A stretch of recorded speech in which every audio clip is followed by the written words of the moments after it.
Discuss combinations. सो combination क्या है? Selection of r things out of n different things. हम r things का selection कर रहे हैं एन डिफरेंट थिंग्स से. तो इसका फॉर्मूला याद रखो, n C r is equal to n factorial upon r factorial into n minus r factorial. ठीक है. Yes. Now m question, in how many ways 7 members forming a committee out of 11 be selected so that 3 particular member must be included. तो मतलब एक minute, इसमें ही वाला मैंने लिखा नहीं था. हाँ, in how many ways 7 members forming a committee, कितने तरीकों से, कितने तरीके बन सकते हैं कि 7 मेंबर कमेटी बना रहे हैं, 11 में से 7 मेंबर कमेटी बना रहे हैं, so that 3 particular members, 3 particular members included होगे ही होगे. तो इसका सॉल्यूशन हम कैसे करेंगे? तो इसका क्या हो जाएगा? 8 factorial upon 4 factorial into 4 factorial means 8C4 8 7 6 5 4 3 2, ये कितना आ गया? 70 और प्लस 3 जो कि कंपल्सरी मेंबर्स है. ठीक है.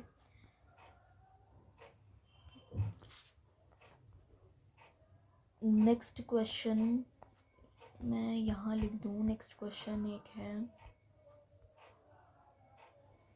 Consider a class of 5 girls and 7 boys. एक क्लास कंसिडर करो जिसमें 5 गर्ल्स हैं एंड 7 बॉयज़ हैं.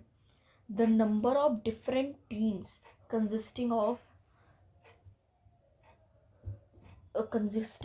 3 girls and 2 boys that can be formed from this class if there are 2 specific boys A and B. अगर 2 specific boys है A and B who refuse to be the members of the same team. अगर 2 specific boys है हमारे पास A and B जो कि same team में नहीं होने चाहिए, मतलब उन्होंने मना कर दिया कि हमें सेम टीम में रहना ही नहीं है. तो 7 बॉयज़ है हमारे पास, मतलब A B और 5 अलग बॉयज़ हैं. ठीक है. एंड हमारे पास यहाँ 5 गर्ल्स हैं 5G. इनकी तो गर्ल्स की तो कोई दिक्कत नहीं है. इन 5 गर्ल्स में से 3 हमें सिलेक्ट करनी है. सिलेक्शन की जब बात आए, एन गर्ल्स अलग अलग होगी ऑफ कोर्स, हमें अलग अलग चीज़ों में से आर थिंग्स निकालनी है. तो 5G इसका क्या हो जाएगा? 5C3. 5 में से 3 गर्ल्स को सिलेक्ट करना है. गर्ल्स में कुछ दिक्कत नहीं थी, बॉयज़ में ये दोनों बॉयज़ यहाँ खून पी रहे हैं. अब देखो ये 5B है. ठीक है. तो यहाँ क्या करेंगे? 5C2 plus 5C2 plus 5C2. इसमें से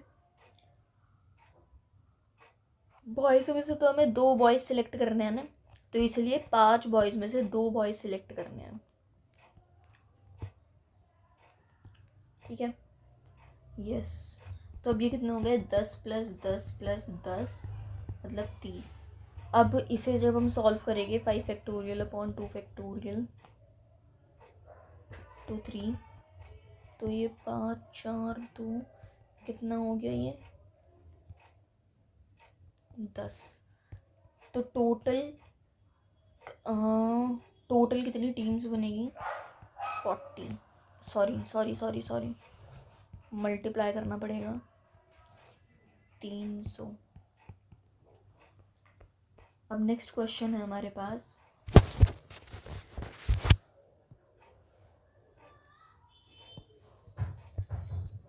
M men, there are M men and 2 women participating in a chess tournament. Each participant played 2 games. हर एक पार्टिसिपेंट ने कितने गेम्स खेले हैं?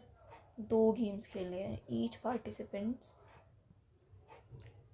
played 2 games with every other participant if the number of games played by between themselves exceeds the number of games played between the men and women by 84, then find the value of m. दोबारा पढ़ते हैं. There are m men है and 2 women है participating in a chess tournament, जो कि chess tournament में participate कर रहे हैं. m नंबर ऑफ मेन है एंड 2 वुमेन है, एक चेस टूर्नामेंट में पार्ट कर रहे हैं. हर एक पार्टिसिपेंट 2 गेम खेल रहा है with every other participant. If the number of games played between themselves exceeds the number of games played between the men and women by 84, then find the value of m. तो number of games men के बीच में कितने खेले गए हैं? MC2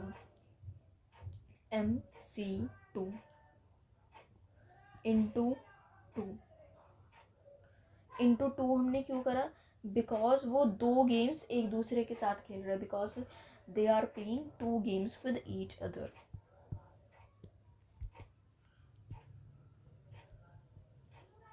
because playing 2 games with each other. Now number of games played between men and women. Men and women के बीच में कितने गेम्स खेले गए हैं? 2m + 2m 4m. अब हमें गिवन क्या है? 2mc2 is equal to 4m + 84. ये चीज़ हमें क्वेश्चन में दी हुई है. ठीक है, इसे जस्ट हमने सॉल्व करा, then we got this. Next we have if n persons handshake each other, then total number of handshakes will be nc2. अगर n नंबर ऑफ पर्सन है एंड वो हैंडशेक करते हैं एक दूसरे से, तो टोटल नंबर ऑफ हैंडशेक्स कितने होंगे? nc2. अब इसके ऊपर ये क्वेश्चन करते हैं. अगर 10 लोग हैं वो एक दूसरे से हैंडशेक करते हैं एक दूसरे के साथ, then total number of handshakes कितने होंगे? nc2 10 लोग हैं, मतलब 10c2 हो गया. तो ये तो बहुत आसान है. 10 फैक्टोरियल अपॉन 8 फैक्टोरियल 2 फैक्टोरियल कितना हो गया? 10 9 अपॉन 2 45. ठीक है. अब एक जो ये सुपर 30 में टीचर ने जो क्वेश्चन पूछा था कि तुम्हें 3 दिन का उन्हें टाइम दिया था कि 30 लोग हाथ मिलाएंगे, तो टोटल कितने हाथ मिलाए जाएंगे? 3 दिन का वो क्वेश्चन था ही नहीं, वो 3 सेकंड का क्वेश्चन था. उसमें बस कौन सा फॉर्मूला लग रहा था? nc2. टोटल नंबर ऑफ कितने लोग थे? 30. 30c2 कर दो, आ गया आंसर. 15 × 29 कर दो. ठीक है, यही था. 3 दिन उसमें कहीं नहीं लगने थे उस क्वेश्चन में. नेक्स्ट है, there are 5 American and 5 Indian couples meet in a party, shake hand each other. 5 American couples है एंड 5 इंडियन कपल्स है. वो एक पार्टी में मिलते हैं एंड वो हैंडशेक करते हैं एक दूसरे के साथ. कंडीशन क्या है कि कोई भी इंडियन वुमेन हैंडशेक नहीं करती किसी भी मेन के साथ. भारतीय नारी है, किसी भी मेन के साथ वो हैंडशेक नहीं करेगी. एंड कोई भी जो अमेरिकन लेडी है वो उसके हस्बैंड के साथ हैंडशेक नहीं करेगी. वो किसी दूसरे के साथ हैंडशेक कर सकती है बट अपने हस्बैंड के साथ हैंडशेक नहीं करेगी. Then total number of handshakes हमें बताने हैं. तो 5 इंडियन जेंट्स है एंड 5 इंडियन लेडीज़ है, 5 अमेरिकन जेंट्स है एंड 5 अमेरिकन लेडीज़ है. नाउ अमेरिकन जेंट्स का तो कुछ लेना देना यहाँ नहीं है, वहाँ तो आराम से 10c2 लग जाएगा, मीन्स 45. देखो जेंट्स का तो पूरा सही है ना, ये तो किसी से भी हाथ मिला सकते हैं. जेंट्स का तो कुछ लिखा ही नहीं है. ये 5 लोग हो गए, ये 5 लोग हो गए. एन कितने हो गए अब? नाउ 10. सो 10c2 मैंने ऐसे कर दिया. कितना आ गया? 45. अब लेडीज़ की बारी आती है. ये हमारे पास 5 अमेरिकन लेडीज़ यहाँ खड़ी हुई है. अब 10 यहाँ पर लोग हैं. ठीक है, मतलब अब 10 यहाँ पर जेंट्स हैं, 5 अमेरिकन है 5 इंडियन है. ठीक है, 5 अमेरिकन है 5 इंडियन है. अब एक औरत जो है उसके वहाँ पर 10 मेल है, 10 जेंट्स खड़े हुए हैं. अब उसमें से वो अपने हस्बैंड के साथ हाथ नहीं मिलाएगी, बाकी 9 के साथ मिला सकती है। नाउ उसके हस्बैंड को हटाकर वो कितने लोगों के साथ हाथ मिला सकती है? 9 लोगों के साथ हाथ मिला सकती है। एक औरत 9 लोगों के साथ हाथ मिला सकती है। ये भी 9 के साथ, ये भी 9 के साथ, ये भी 9, ये भी 9। तो ऐसे हर एक औरत 9 आदमी के साथ हाथ मिला सकती है। सो 9 इंटू 5 जब हम करेंगे वी विल गेट 45। ठीक है, वी विल गेट 45। एंड हमें तो पता है ये जो इंडियन वुमेन्स है ये तो हाथ मिलाएगी ही नहीं किसी भी मैन के साथ। ठीक है,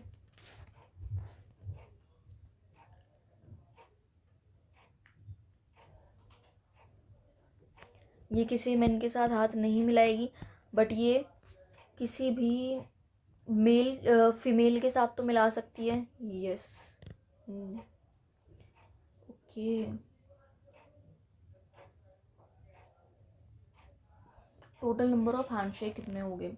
तो ये 45 हो गए, ये 45 हो गए, एंड यहाँ पर इन्हें मल्टीप्लाई करके ये 9 इंटू 5 करके ये 45 हो गए। तो कितने आ गए ये अब? 135। ठीक है, यस। अब नाउ ये नेक्स्ट पढ़ते हैं। If there are n points in a plane, अगर किसी भी प्लेन में n नंबर ऑफ पॉइंट्स हैं in which no 3 points are collinear, 3 points collinear नहीं है, then total number of lines by joining these n points is NC2। देखो, अगर n points है किसी प्लेन में एंड 3 पॉइंट्स कोलिनियर नहीं है, एक लाइन में नहीं आ रहे हैं, मतलब कुछ इस टाइप से है, तो उसके लिए हम फॉर्मूला क्या लगाएंगे? NC2। And total number of, अगर हमें ट्रायंगल्स बताने हैं उन n पॉइंट्स को जोड़कर, तो वो कितने हो गए? NC3। अगर हमें ट्रायंगल्स बताने हैं उन n पॉइंट्स को जोड़कर, so that would be NC3। ठीक है, अब नेक्स्ट पॉइंट पढ़ते हैं। If there are n points in a plane, अगर किसी भी प्लेन में n नंबर ऑफ पॉइंट्स है इन विच n पॉइंट्स आर कोलिनियर, अगर n पॉइंट्स है एक प्लेन में एंड n पॉइंट जो है वो कोलिनियर है, then total number of straight lines, फिर total number of straight lines कितनी होगी उन्हें ज्वाइन करके। अगर कोलिनियर नहीं है, देखो एक मिनट समझो, अगर कोलिनियर नहीं है देन लाइंस कितनी बनेगी? लाइंस कितनी बनेगी? NC2। अगर कोलिनियर नहीं है उस टाइम पर ट्रायंगल्स कितने बनेंगे? NC3। बट अगर कोलिनियर है उस टाइम पर लाइंस कितनी बनेगी? NC2 minus MC2 plus 1। And इस टाइम पर ट्रायंगल्स कितने बनेंगे? NC3 minus MC3, NC3 minus MC3। Lines कितनी बनेगी? NC2 minus MC3, NC2 minus MC3। I hope ये समझ आ गया है। ठीक है, ये ऐसे वाला +1 था। ठीक है, कोलिनियर, अगर लाइंस कोलिनियर है तो फॉर्मूला क्या होगा? NC2 minus MC2 plus 1, NC2 minus MC2 plus 1। And अगर ट्राइंगल्स हमें निकालने हैं देन क्या होगा? NC3 minus MC3। ये किसके लिए है? This is for the triangles and if the points are collinear. ठीक है, जैसे कि हमारे पास ये 4 ये पॉइंट्स है, कोलिनियर नहीं है, ये कोलिनियर नहीं है, 3 पॉइंट्स लगातार कोलिनियर नहीं है, तो हम NC2 वाला फॉर्मूला लगाएंगे, मतलब 4C2 कितना आ गया? 6। अब जैसे कि यहाँ पर है, यहाँ 4 पॉइंट्स इनफैक्ट कोलिनियर है, तो टोटल नंबर ऑफ पॉइंट्स कितने हैं? 5। सो 5C2 पॉइंट्स कोलिनियर है ठीक है, पॉइंट्स कोलिनियर है, देन हमें बतानी है कितनी स्ट्रेट लाइंस बनेगी। तो हम इसके अंदर कौन सा वाला फॉर्मूला लगाएंगे, NC2 माइनस MC3 प्लस 1। सो n कितना है यहाँ पर, n पॉइंट्स कितने हैं यहाँ पर 5। सो 5C2 माइनस m कितना है, m मतलब जो बिल्कुल पॉइंट्स कोलिनियर वाले हैं वो कितना है, 4 पॉइंट्स है। 4C2 प्लस 1 कितना आ गया, ये सॉल्व करके हमारे पास आ गया 5 लाइन्स। नाउ अब हमारे पास एक क्वेश्चन है, अगर 10 पॉइंट्स है एक प्लेन में in which 4 points are in straight line, 10 points है, 4 पॉइंट्स कोलिनियर है, देन हमें क्या बताना है, find the number of straight lines. हमें स्ट्रेट लाइंस फाइंड आउट करके बतानी है। तो स्ट्रेट लाइंस का फॉर्मूला क्या था, NC2 minus MC2 plus 1। n कितना है यहाँ पर, 10C2 माइनस 4C2 प्लस 1 ना, इसे सॉल्व कर लो। 10C2 मतलब 10 फैक्टोरियल, इसे सॉल्व कर लिया हमने, देन वी आर गेटिंग 40। फॉर्मूले जस्ट याद रखने हैं। अब हमें ट्रायंगल बताना है। ट्रायंगल वाला फॉर्मूला क्या था, ट्रायंगल वाला फॉर्मूला था NC3 माइनस MC3। ये हमारा किसके लिए, ट्रायंगल्स के लिए। जैसे कि 10C3 माइनस 4C3 ये हमारे ट्रायंगल्स के लिए, ठीक है। 10C3 minus 4C3। Third part है find total number of triangles formed ना, थर्ड है find total number of quadrilaterals by joining points. अब हमें क्या बताना है, क्वाड्रिलेटरल्स बताने हैं। तो पहले तो 4 पॉइंट्स जो है वो कोलिनियर है, ठीक है, एंड टोटल 10 पॉइंट्स हैं। तो इसकी कुछ फिगर बनाकर देखते हैं। 4 पॉइंट्स तो है कोलिनियर, ठीक है, एंड 6 पॉइंट्स कहीं पे भी देख लो, ठीक है, 6 पॉइंट्स देख लो कहीं पे भी, ये हो गया। नाउ देखो ये, अब हमें क्वाड्रिलेटरल्स बताने हैं इन पॉइंट्स को ज्वाइन करके, ओके। तो quadrilaterals, discuss this question to find the number of quadrilaterals that can be formed by joining 10 points in a plane where 4 of these points are collinear. We need to consider both the total number of quadrilaterals and subtract the degenerate cases caused by collinear points. So total number of quadrilaterals कितने बनेंगे, तो देखो total number of veg हमें 4 points के 10 में से निकालने हैं बाय द कॉम्बिनेशन फार्मूला। मतलब 10C4 करके हमें फार्मूला लगाना पड़ेगा, 10 फैक्टोरियल, 4 फैक्टोरियल एंड 6 फैक्टोरियल, ऐसे सॉल्व करके कितना आ गया 210। नाउ डी जनरेट क्वाड्रिलेटरल्स क्या हो गए, 4 collinear points, there is only one way to choose all 4 collinear points. चार के 4 कोलिनियर पॉइंट्स लेने का सिर्फ एक तरीका है, 3 कोलिनियर पॉइंट्स और एक 1 कोलिनियर पॉइंट का कैसे केस बनेगा, देखो ये 4C3 into 6C1, 3 collinear points है एंड एक नॉन कोलिनियर पॉइंट है। मतलब 3 हमने कोलिनियर पॉइंट्स ले लिए, 3 कोलिनियर पॉइंट्स ले लिए एंड एक नॉन कोलिनियर पॉइंट्स।